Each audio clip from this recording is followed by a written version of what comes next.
ठाकुरों का अपमान, ठाकुरों वाली कविता राजस्थान की विधानसभा के अंदर क्यों पढ़ी गई थी, इसका असली मकसद क्या है, अब इसका राज है वो धीरे धीरे सामने आ गया कि इस कविता का उद्देश्य क्या था, किस वजह से ये राजपूतों का अपमान करना पड़ा और ठाकुरों वाली कविता विधानसभा के अंदर ये करना। क्योंकि देखिए, कोई चीज़ की हकीकत आने में टाइम लगता है और इसके दो रीजन सामने अब आए खुलकर। आज दिन हो गए, करीबन 8 से 10 दिन हो गए, उसके बाद इसका जो असली रीजन है, किस वजह से ये कहा गया, वो रीजन अब खुलकर आ गया सामने। मैं आज आपको बताऊंगा दो प्रमुख कारण है, वो दोनों के दोनों बताऊं। इसी वजह से कहीं न कहीं ये जो हरीश चौधरी ने ठाकुरों का जो अपमान कह दीजिए। क्योंकि देखिए, अगर बात की जाए तो उस टाइम जो चर्चा हो रही थी वो SC ST के बिल पर हो रही थी। हालांकि वह राजपूतों का कोई मैटर नहीं था, कोई राजपूतों का नाम भी नहीं था, परंतु ये जो हरीश चौधरी ने जो कविता पढ़ी गई, जो अपमान किया गया, इसके पीछे दो ही कारण है। वो कारण, सबसे पहला अगर मैं कारण बताऊं तो 2024 के लोकसभा चुनाव का है, और दूसरा है एक और जो मैं आपको बताऊंगा। दोनों कारण बताऊंगा, और दो ही कारण की वजह से कहीं न कहीं राजपूत है वो खड़े। अब देखिए, एक नेता का बयान आया, राजपूत नेता की मैं बात कर रहा हूं, उनका बयान आया है कि कोई भी नेता राजस्थान की विधानसभा में पहुंचते तो उससे पहले वो राजपूतों को गाली काटते, निकालते हैं, टारगेट करते हैं। ये बात हकीकत है। वो बयान आज मैंने देखा एक राजपूत नेता का है।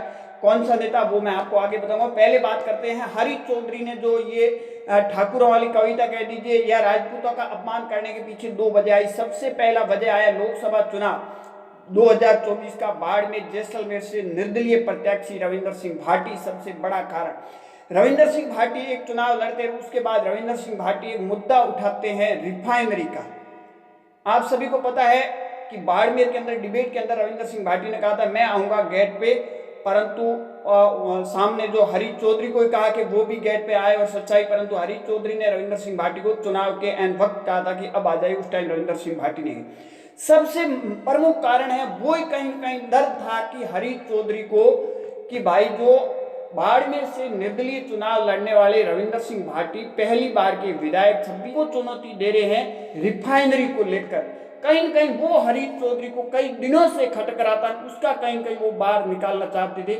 सबसे बड़ा कारण जो एनालिस्ट में बाहर निकल कर आया है, हरीश चौधरी ने दो वजह से ही ये बयान दिया है। क्योंकि उस टाइम जो चर्चा हो रही थी वो SC ST के बिल पर हो रही थी। हालांकि राजपूतों का कोई लेना देना नहीं, वो बहुत अहम मुद्दा था। SC ST का उस टाइम जो चर्चा बिल पर हो रही अहम मुद्दा था, परंतु हरीश चौधरी ने वो मुद्दा छोड़ के बीच में ठाकुरों का इसलिए उठाया कि रविंद्र सिंह भाटी चुनाव क्यों लड़े निर्दलीय, और उसके बाद उनके साथ इतने लोग जुटे, वो कहीं कहीं खटक रहा। दूसरा, गोविंद सिंह डोटासरा राजेंद्र राठौड़ को टारगेट करके एक नेता बन गए। उसी तरह हरीश चौधरी भी चाहते थे कि मैं राजपूत समाज को टारगेट करके और एक नेता बन जाऊं, और हो सकता है आने वाले 28-29 में CM का फेस भी मैं बन सकूं। CM के सपने देख रहे थे। हालांकि बनेंगे नहीं बनेंगे ये पार्टी का मुद्दा है, सत्ता में आएगी सरकार नहीं आएगी वो आगे की बात है, परंतु खुद अपने आप को CM के फेस के देखने के लिए 28-29 के अंदर।